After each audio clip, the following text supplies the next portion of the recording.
மற்றும் பால் பொருட்கள் கெடாமல் இருக்க பால் பண்ணை உரிமையாளர்கள் விஷத்தன்மை வாய்ந்த வேதிப்பொருட்களை பயன்படுத்துவதாக மத்திய அரசின் உணவு பாதுகாப்பு அதிகாரிகள் குற்றம் சாட்டியுள்ளனர்.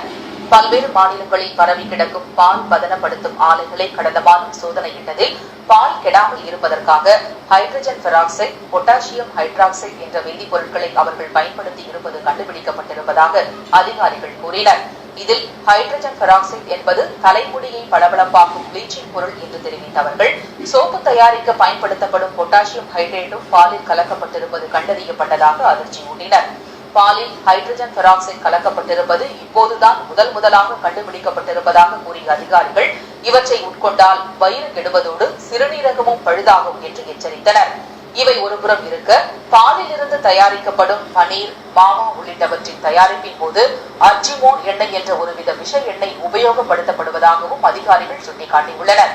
மோரியானா என்ற இடத்தில் உள்ள பால் பதனப்படுத்தும் ஆலையில் அதிக அளவு ஹைட்ரஜன் பெராக்சைடு வேதிப்பொருள் பதுக்கப்பட்டிருப்பது தெரிய வந்ததை அடுத்து நடத்தப்பட்ட சோதனைகளில் இந்த உண்மைகள் கண்டறியப்பட்டதாக அவர்கள் கூறினர்.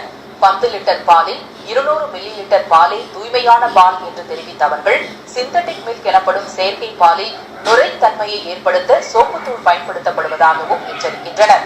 சட்டவிரோத சுரங்க தொழில் போல கலப்பட பால் விற்பனை நாளுக்கு நாள் அதிகரித்து வருவதாக கூறிய அதிகாரிகள், இந்த விஷயத்தில் நடவடிக்கை எடுக்க முடியாமல் தங்கள் கைகள் கட்டப்பட்டிருப்பதாகவும் தெரிவித்தனர்.